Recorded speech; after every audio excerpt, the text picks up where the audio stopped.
Good morning and welcome to my video about my MagSafe stand.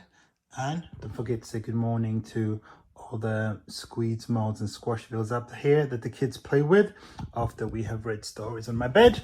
But without further ado, let's check out my nightstand. I'm actually filming this on my iPad Pro, so excuse me if the video is a little bit shaky. Here is my nightstand, and what actually led me here was Apple's standby feature. This launched a couple of weeks ago, and I quite liked it. And I did have a bit of a universal phone stand in the house, and I put the iPhone on it and I plugged the cable in, but the stand was quite flimsy.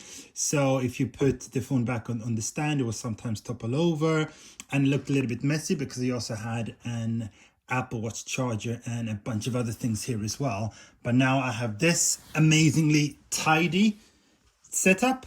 So this stand and charger is a ERS Halolock cryoboost charger, and what the standout feature is integrated fan. Yes, we have reached that point now where iPhones need to be actively cooled, and you can see at the back of it there are pretty much inlets here where the air is sucked in from, and then it's blown out in this gap here between the MagSafe's charger and the surround. And you put the phone there and boom, it starts charging. I don't know if you can hear the fan, but when the fan is on, see, it illuminates blue and you can hear it. The way to describe the sound is probably the similar sound to a PlayStation 4 when it's on, because it's quite a small fan back there. But thankfully, there is a button here where you can switch that off, which is nice. And also when you take it off and put the phone back, it actually remembers, or actually it didn't do it here, but sometimes it does seem to actually remember that the fan is off. So the fan is more of an extra, and one of the reasons why I paid a premium for this specific stand for it is because my iPhone 15 Pro gets quite warm, whether I'm doing browsing and if I'm charging, it's noticeably warmer than my 13 mini. So having that fan, that cooling feature is handy, because if your phone gets a little bit too hot, then the charging speeds will be reduced, but also more so, excessive heat can damage the battery over time. So therefore I thought it's better than not to have the cooling feature, and it does generally work. When you charge your phone and you have the cooling feature on, you take the phone off and it's cool to the touch. So it genuinely does work. And another bonus with this stand is that obviously it works with standby, which is quite nice. And it also tilts. I'm trying to tilt it with one hand, which is not that easy. You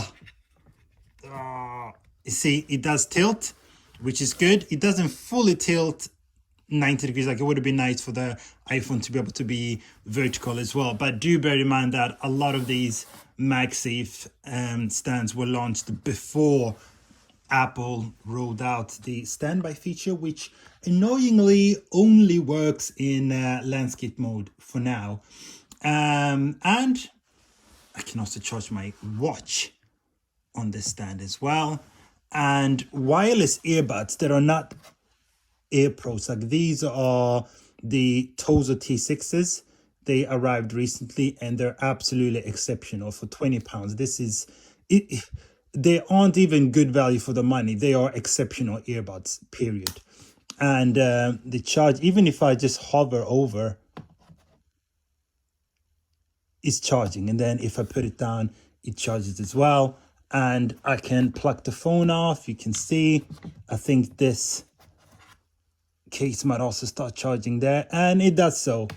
So this is a 20-watt charger, 15 watts for the phone, 2.5 for the earbuds, and 2.5 for the Apple Watch. And the way it works is that you use your original Apple Watch charger and you wound it inside here very neatly, and there are ports inside for USB-C and also for USB, like normal USB plug. So which is quite good, because that means that regardless of what Apple Watch charger you have or cable, you'll be able to plug it in here very, very neatly.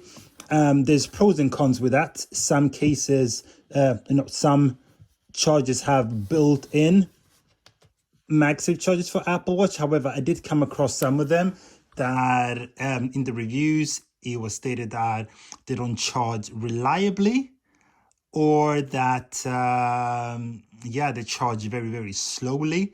And also, if you upgrade Apple Watch, then you don't benefit from fast charging, because I have the Series 7, and I think the Series 7, 8, and 9, they have faster charger compared with the older iPhones. So if you get a new Apple Watch, you can obviously swap this out. However, with Series 10 or 11, Apple might have a completely new design anyway.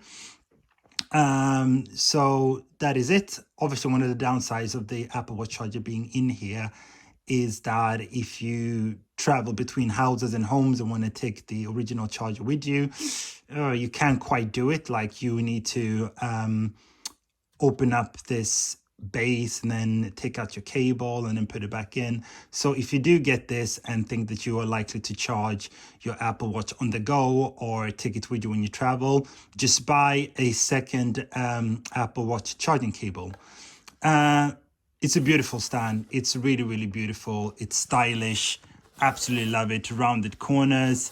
And if I step back a bit, you can see that this is where I keep my head, and it's glanceable. The information is glanceable. Actually, the tilted angle is pretty good, because if it was completely vertical, like 90 degrees, I would probably get glare from the windows. And you might also want to know a bit more about my case. Which case am I using? So I am using an ERS Halolock. This is a iPhone case. It's been around for a while. Actually, it was available for the 14 Pro, but now for the 15 Pro, it has a actual button for the action button, which is good, because some cases I've come across have a cutout for the action button, rendering it useless. And there's also slots here, some eyelets for a lanyard. And this tan color is new for the 15 Pro, I believe. It's very nice, this beigey silicone. And one of my favorite things on this is this camera guard that looks titanium, because the new 15 Pros, they are in titanium, but if you put a case on it, then you sort of lose the ability to see the titanium. So I think this works as a very nice metal garnish. And also the magnets on it, it's quite strong. As you can see, it slots on quite easily and comes off. And it's a fine balance to have a case and stand where the magnets are strong enough for the phone not to easily fall off, but also not too strong where you struggle to actually pull the phone off without dragging the entire stand with you as well. So it gets that balance right, and you can see that it sits nice and flush, very nice and flush, even with the camera bump. So you might not be thinking, oh, this guy is an absolute ESR fanboy, or he's been sponsored. I haven't. I've actually purchased all of this with my own money, and I didn't actually want an ERS case. The original case that I ordered for my phone is this one with a camera cover. It's a really nice quality case. However, the downside was that it has a cutout for the action button that was recessed really far down, so you couldn't really access it. But this is an example of a case that was created and launched before the iPhone 15 Pro actually launched, and they were just racing to get this out to the market. One of the reasons why I decided to replace it with an ERS case is because of the camera bump. So this edge here, this one here, prevents the case from sitting flush against the charger. So if I put it on there, you can probably see that there is a bit of a gap. It's not sitting flush against it. And this isn't really anyone's fault. It's not really ESR's fault, because a lot of cases don't have these huge protruding bumps and rails for the camera cover. But I think with the future ERS models, I think they can ensure that this surround, this bezel, is a little bit further down to accommodate larger camera bumps, because it's not totally inconceivable that the 16 Pro or even the 17 Pro could have bigger camera bumps. But the phone will still charge even though it's not fully recessed. But the downside is that the charging speed is likely to be reduced, and I think there's a risk that the phone will get unnecessarily hot as well, and therefore I just had to request a refund for this case, because it just simply doesn't work with the stand. And I've also seen that the ring for the MagSafe is too close to that edge. However, I think this is more of a 15 Pro issue, because with all cases for the 15 Pro, the majority of them, the ring is very close to the camera bump. This is not the same for the 15 Pro Max. There is a much bigger gap, probably looking at around 1 centimeters or 1.5 or like half an inch, for example. A very cool trick with this case is that the camera guard is also a stand. So it works as a stand, and it has infinite angles depending on what you're doing, and it's super sturdy as well. As you can see, I am moving it around, but it's not knocking it over. And you can also put it down the other way, and that works as well. Super flexible. And if you turn it fully 90 degrees, you can also put it down like this, portrait mode for TikToks, or if you're having like FaceTime calls, etc. And also the same applies to this stand. It's not just a charger, but if you want to use it for video calls and not having to hold the phone in your hand, then you can use it too. But this is super duper handy, so no more leaning my iPhone against a glass of water or a ketchup bottle if I want to watch some YouTube while eating my food.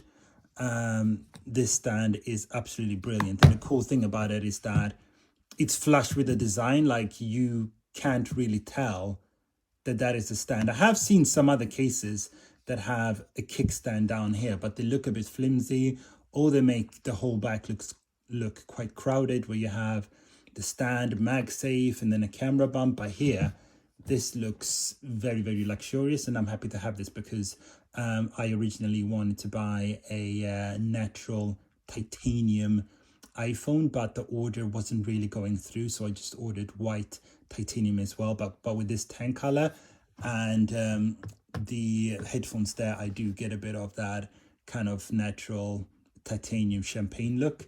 But this is a really cool stand, and I absolutely love it.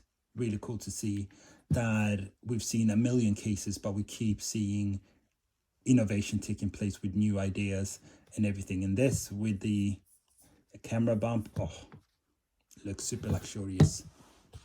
Only like 2 weeks ago, I just had cables here, but now I have all these magnetically charged items. So you put it on there, and then the case, then the phone, all done one-handed in just a couple of seconds. I don't think I would have been able to do this one-handed if I had to charge the phone with a cable, and also the earbuds with a cable as well. So this is it. I recommend the stand. It is very good. However, there's lots of other stands and cases out there depending on the devices you have and the amount of space you have on your bedside table. There are a couple of cool stands that are portable, which I would consider looking into if I was someone who travels quite a lot and wants the portability, because this isn't that portable. Like it has a stand, you know, like a tall neck and everything, made from aluminum. Like this is super sturdy, like really, really sturdy. So if you were to put it into a backpack, it would likely not break, but still it's not as portable for going away on holiday or with work, for example. But that is my simple overview. Fire away any questions in the comments. Bye bye.